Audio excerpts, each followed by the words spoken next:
Heroes जैसा कुछ नहीं होता, सिर्फ लूजर्स होते हैं। यहां तक पहुंचना मुश्किल था। शक्ति से दुनिया झुकती है, इसे हासिल कर लो। तुम्हें मारा नहीं, बचाया गया है।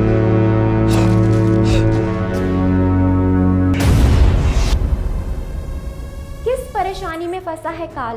कैसे पूरा हुआ काल का एक्सपेरिमेंट? क्यों उदास हुआ कृष्णा?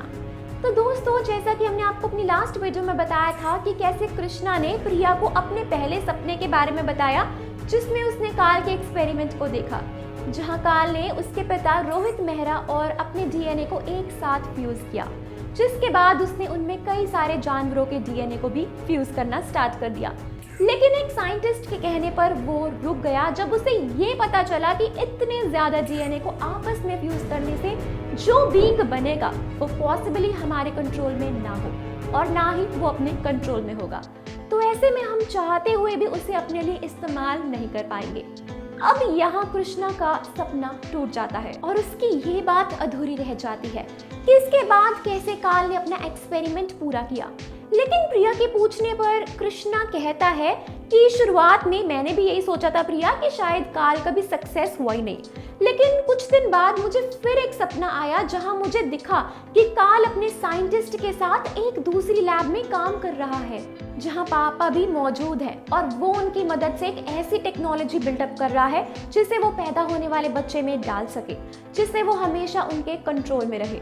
और ऐसा ही हुआ। काल ने सिर्फ 2 दिनों में एक ऐसी टेक्नोलॉजी तैयार कर ली।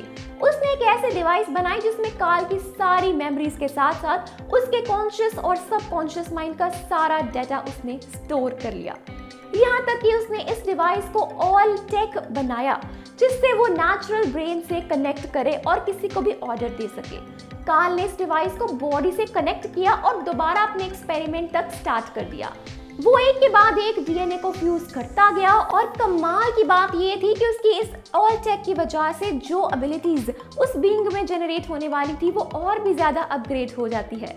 यानी ये डिवाइस किसी जानवर की तेज भागने की एबिलिटी को और भी ज्यादा बढ़ाकर उसमें इनपुट कर रहा है। काल ने 13 घंटे तक इस एक्सपेरिमेंट पर लगातार काम किया और ना जाने कितने स्पीशीज का डीएनए इसमें फ्यूज किया। लेकिन ये बॉडी इतनी ज्यादा ओवरफ्यूज्ड हो चुकी थी कि इसके फाइनल प्रोडक्ट जनरेशन में काफी लंबा समय लगने वाला था, यानी एक नॉर्मल बच्चे के बर्थ से भी काफी ज्यादा समय। लेकिन फिर भी काल ने हार नहीं मानी और इस बॉडी को हाईली सिक्योर्ड चैम्बर में ट्रांसफर कर दिया, जहां कुछ लिमिटेड साइंटिस्ट हमेशा इसके संग मौजूद रहते हैं और इसे देखते रहते हैं। पापा ने ये पूरा एक्सपेरिमेंट अपनी आंखों से देखा और वो जानते थे कि आने वाले टाइम में मुझे किस चीज से टकराना पड़ेगा और इसलिए उन्होंने मुझे जिंदा करने के लिए अपनी कुर्बानी दे दी। ये कहते ही कृष्णा रोने लगता है।